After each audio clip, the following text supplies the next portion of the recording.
ఈరోజు ముల్లంగి పచ్చడి ఎలా చేయాలో చూద్దాం. ముందుగా ప్యాన్ పెట్టుకొని అందులో ఆయిల్ వేసుకొని పచ్చిమిర్చి బాగా వేపుకోవాలి. ఆ పచ్చిమిర్చి వేగిన తర్వాత అందులోని ముల్లంగి, టమాటా, కొత్తిమీర అవి కూడా వేసుకొని ఒకసారి కలుపుకొని మూత పెట్టుకొని 10 నిమిషాలు మగ్గనివ్వాలి. మగ్గిన తర్వాత దాంట్లోని రుచికి సరిపడా సాల్ట్, చింతపండు, జీలకర్ర అవి కూడా వేసుకొని ఒకసారి అంతా బాగా కలుపుకొని నూనెలోని బాగా వేపుకోవాలి. ఇప్పుడు రోల్ తీసుకొని దాంట్లోని జీలకర్ర వేసుకొని బాగా మెత్తగా ముందు జీలకర్ర దంచుకోవాలి.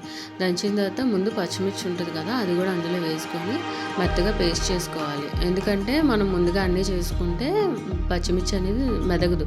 సో అందుకని ముందుగా అన్నీ పచ్చిమిర్చి వేసుకొని బాగా పేస్ట్ అయిన తర్వాత ముల్లంగి, టమాటా ఇవి కూడా ఉంటాయి కదా, అవి కూడా వేసుకొని ఒకసారి అంతా బాగా మెదుపుకోవాలి. అది బాగా మెదిగిన తర్వాత అందులోని వెల్లుల్లి రెమ్మలు కూడా వేసుకొని కొన్ని అది కూడా బాగా పేస్ట్ చేసుకోవాలన్నమాట. మిక్సీలో అయితే ఇవన్నీ ఒకసారి వేసేసుకొని మిక్సీ వేసేసుకుంటే సరిపోతుంది. ఇప్పుడు తాలింపు కోసం ప్యాన్ పెట్టుకొని అందులోని ఆయిల్ వేసుకొని దాంట్లోని ఆవాలు, జీలకర్ర, మినపప్పు, శనగపప్పు, ఎండుమిర్చి, కొంచెం ఇంగువ వేసుకొని దాంట్లోనే కరివేపాకు కూడా వేసుకొని ఒకసారి అన్నీ బాగా వేగిన తర్వాత మనం నూరు పెట్టుకున్న పచ్చని కూడా అందులో వేసుకొని చిటికెడు పసుపు కూడా వేసుకోవాలి. వేసుకోవడం వల్ల ఏంటంటే టేస్ట్ బాగుంటుంది, కలర్ కూడా చాలా బాగుంటుంది.